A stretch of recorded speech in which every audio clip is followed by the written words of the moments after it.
Amid calls for a ceasefire from the global community in relation to the Israel-Hamas war, South Africa has gone a step further and submitted a referral to the International Criminal Court to investigate Israel's attacks on Gaza. Also this week, the South African Jewish Board of Deputies met with the ANC to discuss concerns regarding some utterances relating to the Israel-Hamas war. For more on this, we now speak to Wendy Kahn, who is the National Director at the South African Jewish Board of Deputies. Wendy, good morning. Thank you so much for making time for us. So since that meeting took place on Tuesday, a lot has happened internationally. Also, you just heard now President Cyril Ramaphosa saying that they've referred a complaint to the International Criminal Court to investigate the conduct of Israel and then the United Nations resolution on the text that was sponsored by Malta. First of all, your reaction to what President Cyril Ramaphosa had to say. I'm absolutely amazed. You know, we had this meeting with the ANC, it's 2 days ago, and a good deal of the 3-hour meeting was spent discussing how South Africa could re-engage and how South Africa could actually play some kind of meaningful role in bringing the parties together. But an action like this, all it does is just wedge them further apart. And I just don't understand if South Africa does want to play some kind of credible role in this, why they would do such an action at this point. South Africa has so much to offer, we all know. And when we look at the way that they have approached their policy, their international relations policy, how they have approached the Ukrainian-Russian issue, they have gone to great strides to convince the international community that they're trying to be objective and neutral in the conflict and trying to find a way to resolve it. Yet this conflict they are handling in completely the opposite way. It seems unbelievably hypocritical. Yeah. Don't you think that there's legitimacy, though, to what the president has argued there, that there's a genocide that is taking place in Gaza, which he calls a concentration camp, and also listening to other international community members calling for the same, that there should be an investigation into the conduct of the Israeli government? Well, I think, you know, I never find the words like concentration camp to be helpful. It really is quite hurtful and offensive to people like me who know people who live through concentration camps.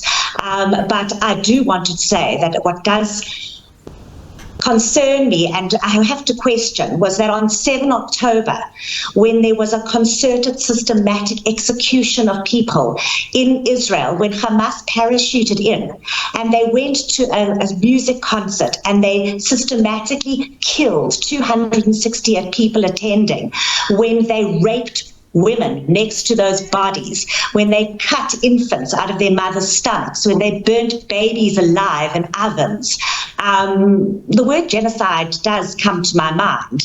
And it's so interesting that South Africa, for 1 week, couldn't even bring themselves to condemn that massacre. That does make it, and that is something that we discussed in our meeting with the ANC. Their absolute silence during that week. The fact that they did not express one iota of sympathy to the people, to the 1,400 people who were brutally murdered on that day. And there was silence and no condemnation at all. One does wonder. Yeah. Does it make any difference at all that eventually then the condemnation of Hamas did come even from the president as well as the Department of International Relations? Does that make any difference at all? Well, it's very welcome that at last they've decided to condemn and express some sympathy. But a week later, do you know any conflict that has happened in the world of this nature? Our International Relations Department has gone deathly silent, have not even spoken, have not issued a statement, have not given a comment. All they did was come out against Israel in that incredibly painful week.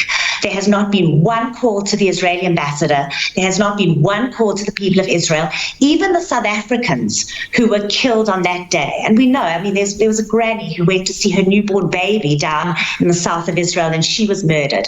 Their families have not even been, to this day, have not been contacted by the South African embassy in Israel.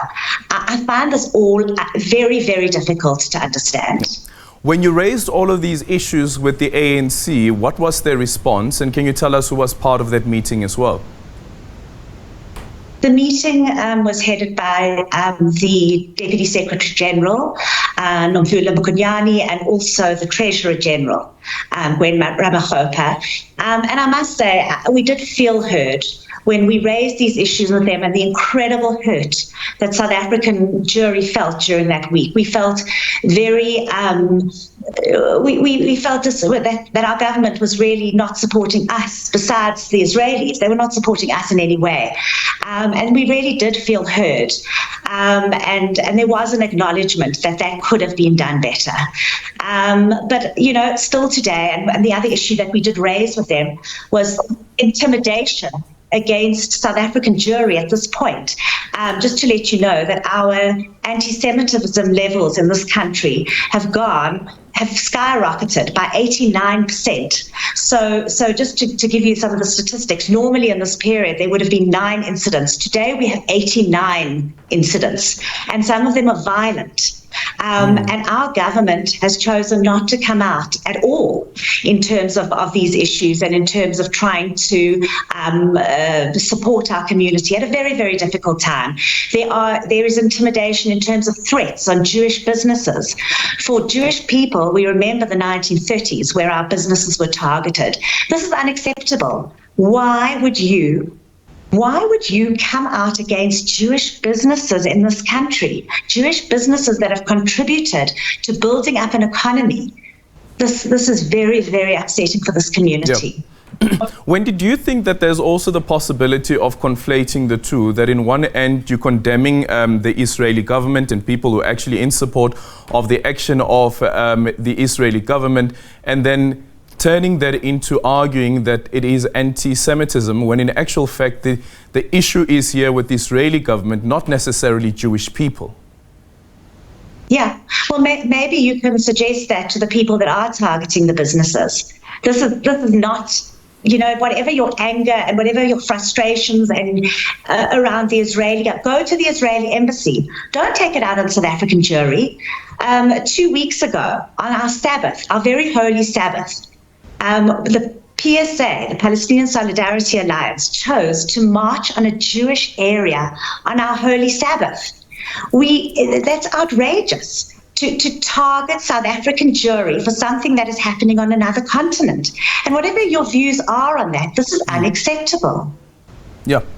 A final one, do you think as the Jewish Board of Deputies you would be willing to condemn the Israeli Defense Force in their actions in Gaza, considering that you have around 4,000 children that have been killed so far? What I will do is I will express my absolute unequivocal sympathy for all of the innocent people that have been killed and that are suffering, whether they be in Israel or Gaza or in Palestine. I will stand for those people and express my sympathy. I just think that we have to understand, when Hamas when they went into Israel on the 7th of October, when they chose to go in and commit a massacre on the Israeli people, they had to have known how that would play out on their own civilians. Israel has to go into Gaza and retrieve their 240 hostages. Why is President Ramaphosa not coming out loud and unequivocal in calling for the 240 civilian hostages to be returned? The little baby of 9 months old, the elderly people. Return the hostages. You cannot work towards a ceasefire. You cannot find resolution while Hamas is holding civilians in Gaza. Yeah. But Wendy, that's not true. The president did come out clearly and said that the hostages should be returned. And it's not the first time that call has been made. So that has been clear. But my question again is, for the Jewish Board of Deputies, are you willing to condemn the actions of the Israeli Defense Force that has led to the death of 4,100 children? Or are you saying that the actions of the Israeli Defense Force is justifiable because of what happened on the 7th of October? What I am saying is that while Hamas is holding hostages, Israeli civilians, I would like to think that if South Africans had been taken by ISIS into Mozambique, my government would do everything in their power to come and rescue them. That if I was being held by Boko Haram in another country, that my government would do everything in its power to come and rescue me. Again, do you think it's justified what the Israeli Defense Force is doing in Gaza? 4,100 children that have died so far? I think that I've answered your question. I have said that Israel, the Israelis, have got a duty to go and collect their citizens. What kind of a government would there be? They have to protect, and every government in the world has got a right to protect their citizens. And their citizens are now sitting in Gaza. A little baby is sitting, toddlers are sitting in Gaza. I think that the Israelis have got a right to go and collect their civilians. And even if that means killing 4,100 children? I have come out and I've said it before. I think that the civilian casualties are horrific wherever they are. I extend my absolute condolences to every single person that has been affected. And I think that Hamas needs to take responsibility for what is happening to their citizens. They went in on the 7th of October. They are sitting there with Israeli civilians refusing to give them back. I think they need to take accountability for that.